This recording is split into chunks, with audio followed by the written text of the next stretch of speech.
Now we're joined by Rabbi Dov Lipman. He's a former lawmaker with the Yesh Atid party.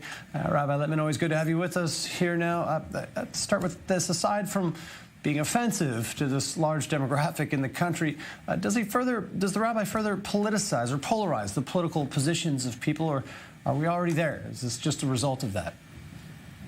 It's a shame that there's a rabbi of any kind talking in this way.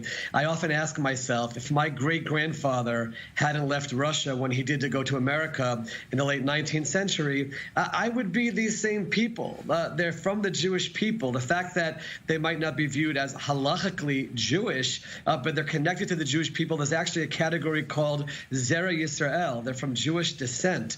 And we owe it to them to try to bring them into the fold instead of pushing them away. And the tragedy is that the chief rabbinate was established to be an umbrella to bring people in. And now we've reached this point where it's just pushing people away. So yes, it's politicizing it, but even worse than that, it's polarizing our people. And it's pushing people away from wanting to be connected Jewishly when we should be proactively reaching out to them and trying to bring them into the fold instead of pushing them away. Now, this is obviously not a new issue in Israel. It's a topic that had been discussed, debated for many years now. But thousands of people across the country are truly dealing with this in a real way in their lives on a daily basis here sometimes. With the rabbinate holding still a monopoly on marriages, for example, how likely is this to continue? How likely is it, as we stand, are the Orthodox likely to hold power in this way?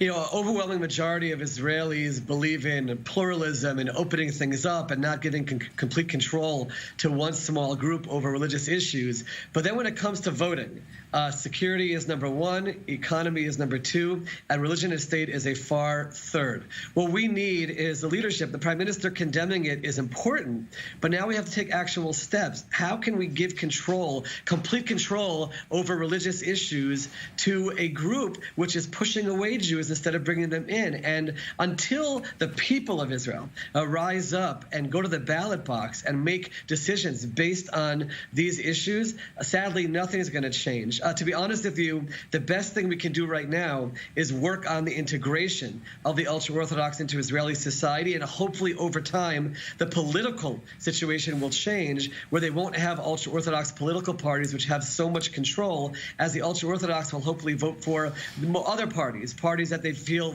work for their interests in other realms, and then the majority of Israel will have its way, where you won't have control over religious issues in the hands of this small group, which is more extreme in nature, and like I said before, just pushing people away and causing a disgrace to God's name and the Torah instead of sanctifying it. Now, as a politician yourself, to put up that hat for a moment here and give me some predictions here as we're in a campaign heading towards elections in March, is Rabbi Dov Lipman, for example, I mean, he's championed this cause really in face of the ultra-Orthodox here, or against this position. Is he likely to try to capitalize on this big moving forward in the campaign?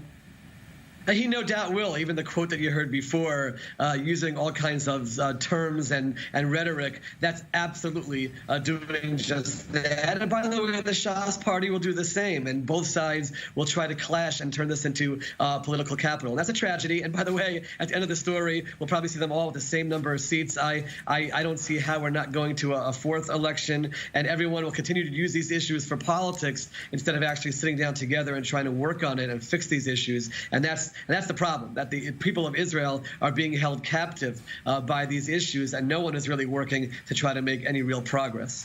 Yeah, certainly not one of the internal divisive issues that the country wants to be focusing on. Rabbi Dov Lipman, thanks for being with us.